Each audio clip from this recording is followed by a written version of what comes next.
Jefa de Política Social de la UNICEF en México. Gracias por estar con nosotros. Bienvenida, Catalina. Hola, Joely, Bere, un gusto saludarlas y a los televidentes. Explícanos con peras y manzanas. Estamos hablando de una población más o menos de 38 millones de niños y según este informe de la UNICEF, la mitad estaría en pobreza. ¿De qué estamos hablando? Estamos hablando de una deuda que es histórica, esto no es reciente, eso sí me gustaría resaltar que no es, estos números no es producto del COVID, sino lo que hemos venido viendo conjuntamente con el Coneval, que es la instancia nacional que mide la pobreza, y también nosotros hemos venido acompañando en la medición de la pobreza infantil. Entonces, efectivamente estamos hablando en que en México más de la mitad de niños, niñas y adolescentes, alrededor de más de 19 millones de personas, viven en condiciones de pobreza. Y lo que quisiera resaltar es que no es solamente una pobreza monetaria, sino que también experimentan múltiples carencias sociales, como por ejemplo la ausencia de seguridad social, la ausencia de una buena alimentación y otras múltiples carencias que les afectan su bienestar y su desarrollo adecuado. Ahora, Catalina, ¿qué tendríamos que empezar a hacer para poder darle la vuelta a esta situación en nuestro país? Hay muchísimos niños que trabajan desde muy temprana edad que no tienen la oportunidad de ir a una escuela porque quizás ni siquiera en su localidad hay una escuela a la cual puedan asistir.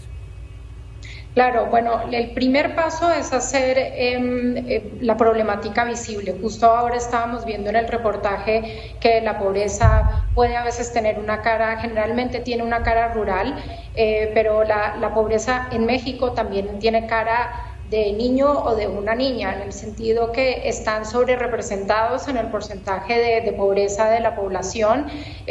Los niños más afectados son aquellos que viven efectivamente en áreas rurales, en comunidades indígenas y aquellos que tienen por lo menos un familiar en su hogar con alguna discapacidad. Es lo que hemos venido estudiando. ¿Qué se puede hacer efectivamente para dar un paso para atender la problemática? Desde UNICEF hemos estado invitando al gobierno federal para que pueda expandir los programas de bienestar.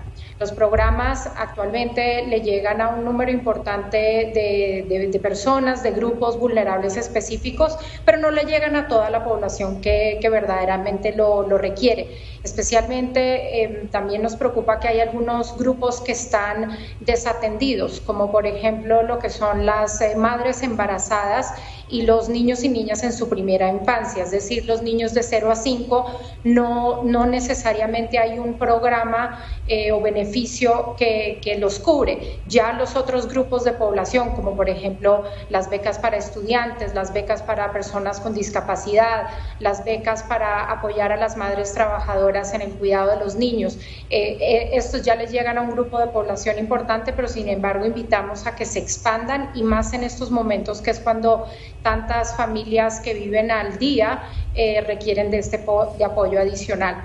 Otro aspecto muy importante es que se expandan no solamente los programas de transferencias monetarias, sino de asistencia alimentaria.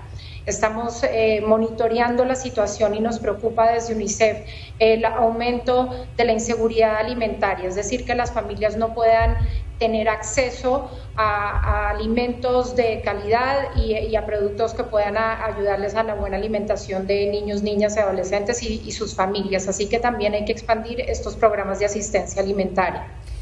Evidentemente el coronavirus nos está pegando a todos, pero siempre hay una población que resulta mucho más afectada y es más vulnerable. En este caso los niños, cuando tienen cifras o registros de obesidad superiores a muchos otros países, que de verdad es un problema para los mexicanos por enfermedades derivadas incluso de la propia obesidad, de la propia gordura.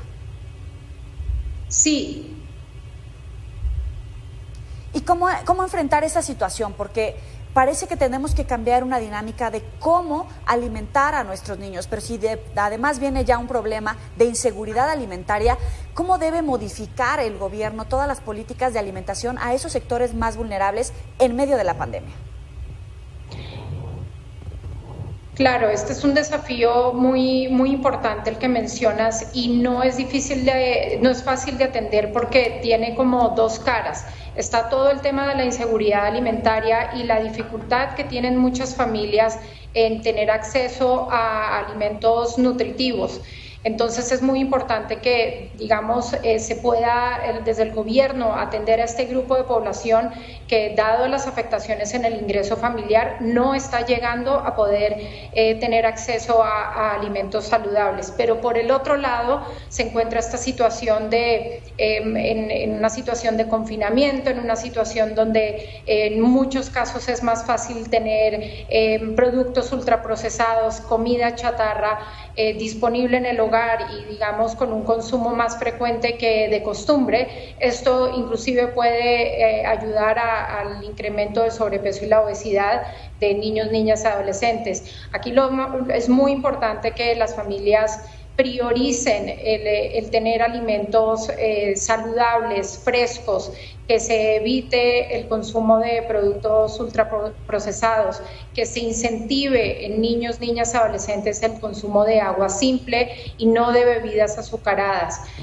Adicionalmente, en la medida de lo posible, por más de que haya restricciones, obviamente, al quedarnos en casa, pero que haya ciertas rutinas de estiramiento, de ejercicio, de juego, en la medida de lo posible, porque es muy importante esa actividad física, la cual reconocemos que es muy difícil que se sigan las rutinas que siempre se han tenido, pero que no se deje de lado que los niños, las niñas y sus familiares puedan tener un ejercicio y la práctica de alguna actividad física durante esta época de cuarentena y confinamiento.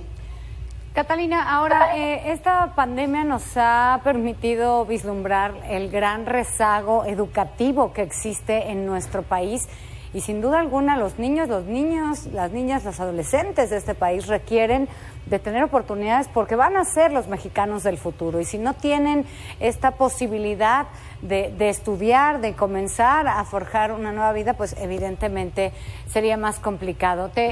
Vamos a irnos ahora con el INE, con esta conferencia que hay, así sí, que Catalina, te agradecemos mucho. Exacto. Catalina, gracias, muy buena tarde para ti. Gracias.